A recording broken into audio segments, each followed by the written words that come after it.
नमस्कार। कैसे हैं आप सब? आपका नई कक्षा में स्वागत है।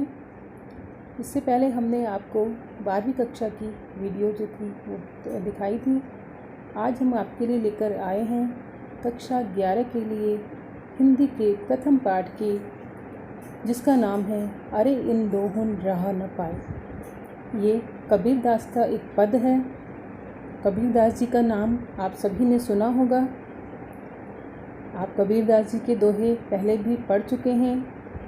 कक्षा 6 और 7 में आपने पढ़ा होगा और कक्षा 10 में भी आपने इनके बारे में पढ़ा है, इनके दोहे पढ़े हैं, साखियाँ पढ़ी हैं। तो यहाँ पर हम उनके पद के बारे में पढ़ेंगे। कबीरदास जी जो है वो आप सभी जानते होंगे कि ये धार्मिक आडंबरों को नहीं मानते थे और इसलिए इन्होंने हिंदू और मुसलमानों दोनों पर व्यंग्य किया है और उनके द्वारा अपनाए जाने वाले रीति रिवाजों को उन्होंने नकार दिया है कि उनको सही नहीं मानते थे। कबीरदास जो कि पढ़े लिखे नहीं थे, इनके बारे में कहा जाता था मसी कागद छुओ नहीं, कलम गही नहीं हाथ। यानी इन्होंने कभी कागज़ कलम को हाथ ही नहीं लगाया था। तो इनकी लिखी हुई कोई रचना नहीं है। जो कुछ ये बोलते थे, इनके शिष्यों ने उनको लिपिबद्ध कर दिया था और इसलिए इनकी एक पुस्तक है जिसका नाम है बीजक।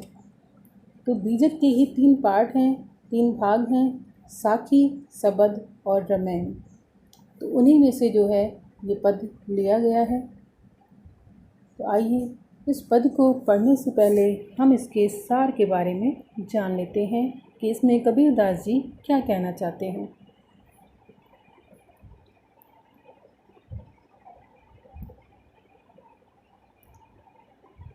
पहले पद में कबीरदास जी ने हिंदू और मुसलमान दोनों के धर्म के आचरण पर प्रहार किया है। प्रहार का मतलब क्या है? ये नहीं कि बंदूक से या तलवार से उन्होंने वार किया है, उन्होंने अपने व्यंग बाणों से प्रहार किया, यानी उन्होंने उसका मजाक बनाया है। ये जो धार्मिक आचरण है, दोनों धर्म के लोग जो आचरण करते हैं, जो व्यवहार करते हैं, जिन रीति रिवाजों को ये करते हैं, वो सब सही नहीं है। और दोनों धर्मों के आडंबरों को उजागर किया है। कबीर का मानना है कि हिंदू और मुसलमान दोनों ने ही सही रास्ते को नहीं अपनाया है, इसलिए वे दोनों ही सही मार्ग पर जाने और ईश्वर को प्राप्त करने में असफल रहे हैं। दोनों ही धर्मों को अपनी कुरीतियों को छोड़ना होगा। कुरीतियाँ कहते हैं गलत रीतियाँ जो सही नहीं हैं, जो बुरी हैं। तो जब ये उनको छोड़ देंगे तभी ये भगवान की प्राप्ति कर सकते हैं। और ये गलत रीतियाँ क्या हैं? ये कि हिंदू जो हैं वो मूर्ति पूजा करते हैं, वो मानते हैं कि मूर्ति में भगवान का वास है। और जो मुसलमान हैं वो जो है वो अल्लाह को पुकारते हैं, नमाज़ पढ़ते हैं, रोज़े रखते हैं। उनको लगता है कि इससे हमें भगवान की प्राप्ति, खुदा की प्राप्ति हो जाएगी। लेकिन कबीरदास जी जो है इन दोनों ही धर्मों के आडंबरों को सही नहीं मानते हैं। उनका कहना है कि ये सब दिखावा है, क्योंकि भगवान जो होते हैं वो तो निर्गुण होते हैं, जिनका कोई आकार नहीं है। ये ज्ञान कबीर जो हैं वो ज्ञान मार्गी शाखा के कवि हैं, जिनका कहना था कि हम ज्ञान के द्वारा ही गुरु को प्राप्त कर सकते हैं, भगवान को प्राप्त कर सकते हैं। तो इसलिए हिंदू और मुसलमानों ने उनको प्राप्त करने का जो रास्ता अपनाया है वो रास्ता ठीक नहीं है। उनको इस रास्ते को छोड़ना होगा और भगवान को प्राप्त करने के लिए उनको ध्यान लगाना होगा, उस निराकार ब्रह्म की पूजा करनी होगी। तो आइए आप इसके कुछ शब्दार्थ देख लेते हैं ताकि ये आपको आसानी से समझ में आ जाएंगे पद। दोहुन, दोहुन कहते हैं दोनों ने। राह यानी रास्ता। बढ़ाई कहते हैं प्रशंसा को यानी तारीफ। गागर यानी घड़ा। छुवन यानी छूने। वेश्या, वेश्या जो है वैश्या को कहते हैं, ये तद्भव शब्द है। आजकल वैश्या कॉलगर्ल के नाम से भी आप जानते हैं। पायन यानी पैरों। तर यानी नीचे। पीर कहते हैं आध्यात्मिक गुरु को। एक गुरु तो वो होते हैं ना जो हमें स्कूल में या विद्यालय में ज्ञान देते हैं, शिक्षा प्रदान करते हैं। लेकिन कुछ गुरु ऐसे होते हैं जो हमें आध्यात्मिक ज्ञान देते हैं, जो हमें भगवान तक पहुंचने का रास्ता बताते हैं। इन आध्यात्मिक गुरु को पीर कहते हैं। मुस्लिम लोग जो है इनको पीर के नाम से जानते हैं। औलिया कहते हैं भक्त को, फॉलोवर्स होते हैं। कोई भी गुरु होते हैं उनके बहुत सारे भक्त होते हैं, उनके फॉलोवर्स होते हैं, उन्हें औलिया कहते हैं। जेवन यानी जीना, जीना यानी भोजन करना, खाना खाना। तुर्कन यानी तुर्क मुसलमान, जो तुर्क देश के रहने वाले हैं, तुर्क से आए हुए हैं, वो मुसलमान। अब आइए पढ़ते हैं पहला पद। अरे इन दोहुल राह न पाई, हिंदू अपनी करे बढ़ाई, गागर चुवन न देई, वैश्या की पायन तर सोवे, यह देखो हिंदू आई, अरे इन दोहुल राह न पाई। मुसलमान के पीर औलिया, मुर्गी मुर्गा खाई, खाला केरी बेटी ब्याहे, घर ही में करे सगाई, अरे इन दोहुल राह न पाई। बाहर से एक मुर्दा लाए, धोए थाए चढ़वाई, सब सखी मिली जेवन बैठी, घर भर करे बढ़ाई, अरे इन दोहुल राह न पाई। हिंदुन की हिंदुआई देखी, तुर्कन की तुर्काई, कह कबीर सुनो भई साधो, कौन रहा है जाई, अरे इन दोहुल राह न पाई, अरे इन दोहुल राह न पाई। तो ये है कबीरदास का पद। आपसे कठिन शब्द जो हैं वो पहले ही आपको बता चुकी हूँ। तो आइए अब इसकी व्याख्या करते हैं।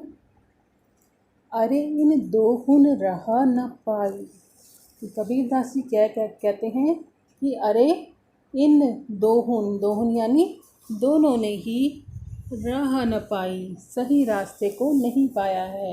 यानी कि भगवान को प्राप्त करने के लिए जो इन्होंने रास्ता अपनाया है वो सही नहीं है।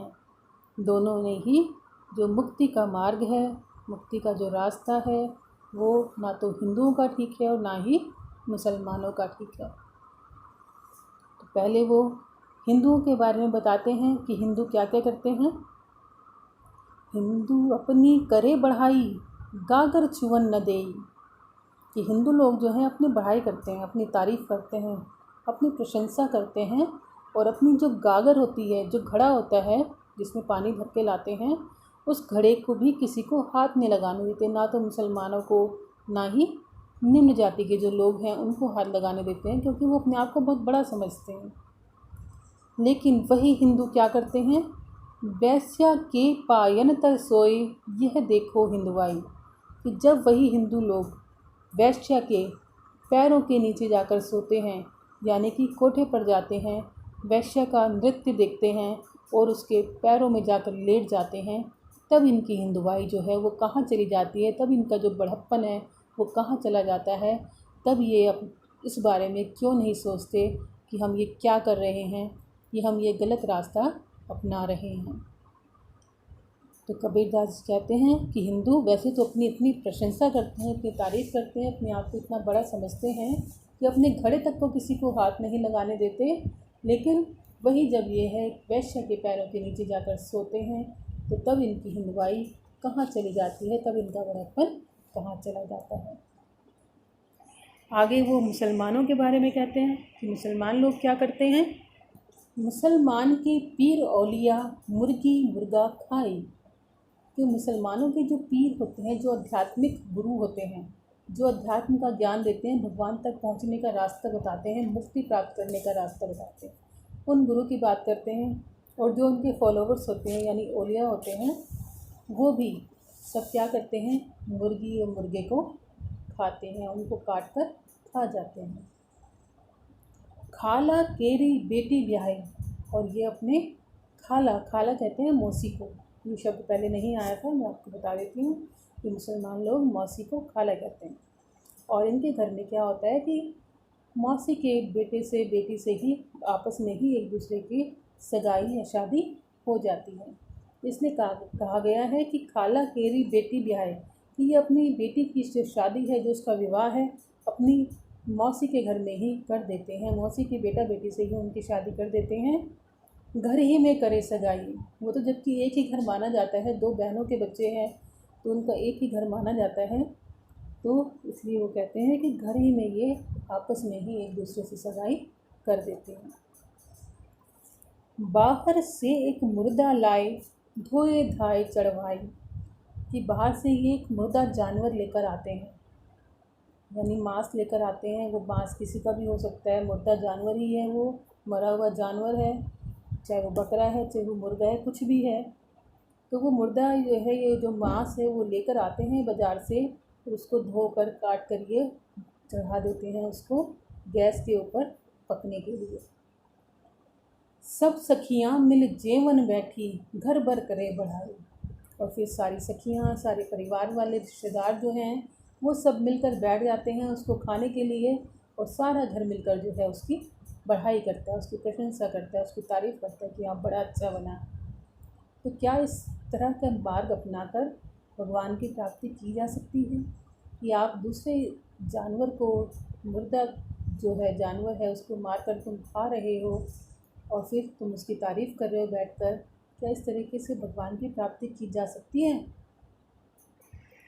आगे क्या कहते हैं, हिंदुन की हिंदुआई देखी, तुर्कन की तुर्काई। कहते हैं कि मैंने हिंदुओं की हिंदुआई भी देख ली, इनका बड़प्पन देख लिया कि वो अपने आप को हिंदू कहते हैं, क्या इनकी हिंदुआई है, यानी क्या इनका बड़प्पन है। और तुर्कन की तुर्काई भी देख ली, तो तुर्क हैं जो मुसलमान लोग हैं, उनका मुसलमान पना भी मैंने देख लिया है, वो कैसे मुसलमान हैं, क्या वो करते हैं, ये सब भी मैंने देख लिया है। कहे कबीर सुनो भाई साधु, ये कबीर दास जी कहते हैं कि हे साधु व्यक्तियों, हे सज्जन व्यक्तियों, सुनो, कौन रहा है जाई, ये दोनों ही किस रास्ते पर जा रहे हैं, यानी कि इन दोनों का ही रास्ता सही नहीं है। ये कौन से रास्ते पर जा रहे हैं, इन रास्तों पर जाने से भगवान की प्राप्ति, मुक्ति की प्राप्ति नहीं होगी। ये मुक्ति प्राप्त करने के लिए हमें ध्यान लगाना होगा, और भगवान जो है हमारे मन के अंदर है, भगवान कहीं बाहर नहीं है। बाहरी आडंबरों को अपनाने से, रीति रिवाजों को अपनाने से भगवान की प्राप्ति नहीं हो सकती है। उसके लिए तो हमें जो है आध्यात्मिक गुरु जो हैं, जो हमें उन तक पहुँचने का रास्ता बता सकें, ऐसे गुरु के पास जाना होगा, तभी हमें सही मार्ग की प्राप्ति हो सकती है। ये आपको समझ में आ गया होगा। आपने और भी जो दोहे हैं इसी तरह के पढ़े होंगे कबीर दास जी के बारे में, जो उन्होंने हिंदू और मुसलमानों के बारे में कहा है कि हिंदू लोग क्या करते हैं, मूर्ति पूजा करते हैं भगवान को प्राप्त करने के लिए। इसके लिए भी कबीर दास जी ने कहा है कि पाहन पूजे हरि मिले, तो मैं पूजूं पहाड़, ताते यह चाकी भली, किस खाए संसार। कि अगर पाहन यानी पत्थर को पूजने से भगवान की प्राप्ति होती, तो फिर मैं छोटे मोटे पत्थर की पूजा नहीं करूँगा, इन मूर्तियों की पूजा नहीं करूँगा, मैं तो पहाड़ की पूजा करूँगा। जो इतने बड़े पत्थरों से बना हुआ पहाड़ है, मैं तो उसकी पूजा करूँगा। फिर वो स्वयं ही क्या कहते हैं, ताते यह चाकी भली, कि उससे तो ये पत्थर की बनी हुई चक्की अच्छी है, जिसका पिसा हुआ आटा हम सब खाते हैं। यानी उस चक्की को पूजने से हमें कम से कम भोजन तो मिलेगा, अनाज तो मिलेगा खाने के लिए, हमें पत्थर की पूजा करने से क्या लाभ। यानी कि हिंदू जो लोग हैं जो पत्थर की मूर्ति की पूजा करते हैं, भगवान की पूजा करते हैं मंदिरों में, उसके ऊपर उन्होंने व्यंग्य किया। इसी तरह उन्होंने मुसलमानों के जो है उस पर भी व्यंग्य किया है कि कांकर पाथर जोड़ के मस्जिद लई बनाए, ताचड़ मुल्ला बांग दे, क्या बहरा हुआ खुदाए। कि मुसलमान लोग क्या करते हैं कि कंकर पत्थर जोड़ के उन्होंने मस्जिद बना ली। मस्जिद से कोई भी इमारत बनती है तो पत्थर सीमेंट वगैरह से ही बनती है, कि कंकर और पत्थर जोड़ के उन्होंने मस्जिद तो बना ली और उसके ऊपर फिर मुल्ला जी जो होते हैं वो नमाज़ पढ़ते हैं, माइक लगाकर इतनी तेज़ आवाज़ में वो अजान करते हैं, भगवान को पुकारते हैं। तो कहते हैं कि क्या बहरा हुआ खुदा है, कि क्या तुम्हारा खुदा जो है, क्या तुम्हारा जो ईश्वर है वो बहरा है, उसको सुनाई नहीं देता, इसके लिए तुम्हें माइक लगाकर शोर मचाना पड़ता है। तो कबीरदास जी क्या मानते थे कि भगवान जो है हमारे मन के अंदर है, उसके लिए हमें किसी भी दिखावे की, किसी भी शोर की आवश्यकता नहीं है। तो इस तरह के दो ही जो हैं आप एग्जाम्पल्स में लिख सकते हैं, तो ये आपके काम आएंगे। जब आप काव्य सौंदर्य लिखेंगे तो उसमें आप ये उदाहरण जो है वो दे सकते हैं। अब हम आपको बताते हैं इसके काव्य सौंदर्य के बारे में, क्योंकि काव्य सौंदर्य जो है वो अलग से भी 3 नंबर का प्रश्न आता है। 2 प्रश्न आते हैं काव्य सौंदर्य की, जिसमें आपको 2 कविताओं के काव्य सौंदर्य बताने पड़ते हैं जो 3-3 नंबर के होते हैं। तो और इसका जो आप व्याख्या करने के लिए आती है पद की, तो पद की व्याख्या के बाद आप नीचे विशेष में भी आपको कुछ बातें बतानी पड़ती हैं, जैसे उसकी भाषा क्या है, छंद क्या है, तो वो सब आपको बता देते हैं। काव्य सौंदर्य के अंतर्गत 2 चीज़ें आती हैं, एक भाव सौंदर्य और एक शिल्प सौंदर्य। तो भाव सौंदर्य में तो हमें ये बताना होता है कि इस पद में या इस दोहे में या इस कविता में कवि क्या कहना चाहता है, उसके मन के भाव क्या हैं। और शिल्प सौंदर्य में हम बताते हैं कि एक जो कविता है इसकी भाषा क्या है, इसका छंद क्या है, किस छंद में ये लिखी गई है, इसमें कौन सी भाषा के शब्दों का प्रयोग किया गया है, मुहावरे का प्रयोग किया गया है, या फिर ये तुकांत है या अतुकांत है, या इसमें और भी जो जो बातें हैं, जो अलंकार हैं, जो रस हैं, वो सब हम इसमें शिल्प सौंदर्य में बताते हैं। तो पहले अब भाव सौंदर्य देखते हैं। इसका भाव सौंदर्य क्या है कि हिंदू और मुसलमानों पर उनके धार्मिक आडंबरों के माध्यम से व्यंग्य किया गया है, कि जो जो उनके धार्मिक आडंबर हैं, जो रीति रिवाज हैं, जो दिखावे हैं, उनका कबीरदास जी ने मजाक बनाया है। कबीर की वाक पटुता और निष्पक्षता दिखाई देती है। आपने देखा होगा बहुत सारे लोग जो हैं वो दूसरे के बारे में कहते हुए डरते हैं कि कहीं लड़ाई ना हो जाए, लेकिन कबीर की वाक पटुता यानी वाणी की चतुराई, कितनी चतुराई से उन्होंने दोनों के बारे में बोला है, और कैसे बोला है, निष्पक्ष होके। किसी एक धर्म के बारे में उन्होंने किसी एक का पक्ष नहीं लिया है, बल्कि निष्पक्ष होकर दोनों के बारे में उन्होंने बोला है। तो इससे उनकी वाणी की चतुराई जो है उसका पता चलता है। अब देखते हैं शिल्प सौंदर्य। शिल्प सौंदर्य में सबसे पहले आती है भाषा। कबीर दास जी की जो भाषा है वो कौन सी है, सदुक्कड़ी या पंचमेल खिचड़ी। सदुक्कड़ी इनकी भाषा को क्यों कहा जाता है, क्योंकि ये साधुओं की भाषा है, और साधु लोग क्या करते हैं, कभी एक स्थान पर टिककर नहीं रहते हैं। वे लोग एक स्थान से दूसरे स्थान पर घूमते रहते हैं, और घूमते रहने के कारण उनकी भाषा में कई भाषाओं का जो मिश्रण हो जाता है, या वो कई भाषाओं के जो शब्द हैं इनकी कविताओं में, इनके पद में आए हैं, तो इसलिए इसको सदुक्कड़ी भाषा कहा जाता है। और पंचमेल खिचड़ी भी कहा जाता है।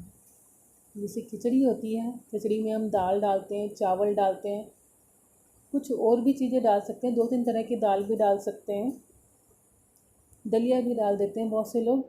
तो जैसे कई सारी चीज़ों का मिश्रण करके खिचड़ी बनती है, तो उसी तरह से कबीरदास जी की जो भाषा है उसको पंचमेल खिचड़ी कहा जाता है, क्योंकि उसमें बहुत सारी भाषाओं का मिश्रण है। धोए धाय सब सखियाँ कहे कबीर में अनुप्रास अलंकार है।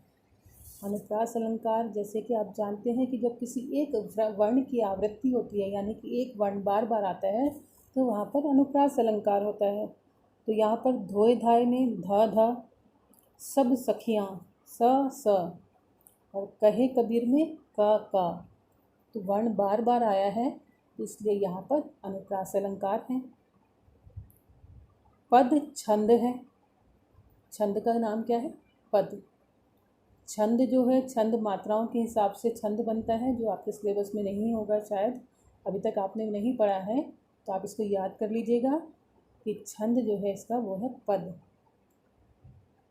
और इसमें व्यंग्यात्मकता है। व्यंग्यात्मकता यानी इसमें मजाक बनाया गया है, व्यंग्य किया गया है। तो कांत युक्त इस रचना में गेयता का गुण विद्यमान है। गेयता यानी संगीतात्मकता। संगीतात्मकता किसे कहते हैं? म्यूज़िक। और गेय यानी जो गाया जा सकता है, यानी कि जो भी कविता आपको ऐसी लगे कि इसको हम गाकर पढ़ सकते हैं, तो आप उस कविता में ये शिल्प सौंदर्य में लिख सकते हैं कि इसमें गेयता का गुण विद्यमान है, कि हम इसको गाकर पढ़ सकते हैं। रहस्यवाद की भावना प्रकट हुई है। कबीरदास जी के जितने भी दोहे हैं, जितने भी पद हैं, उनमें सब में रहस्य छिपा होता है।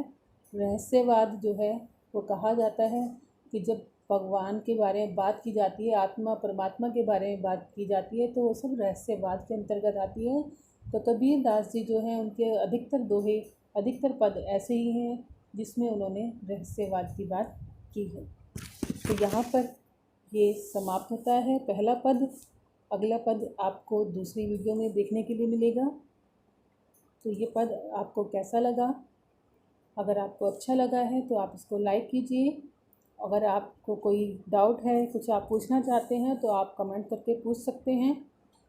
और अगर आप अगला पद देखना चाहते हैं, पढ़ना चाहते हैं, तो उसके लिए इस चैनल को सब्सक्राइब कीजिए, ताकि आप अगला पद जो है वो देख पाएँ। धन्यवाद।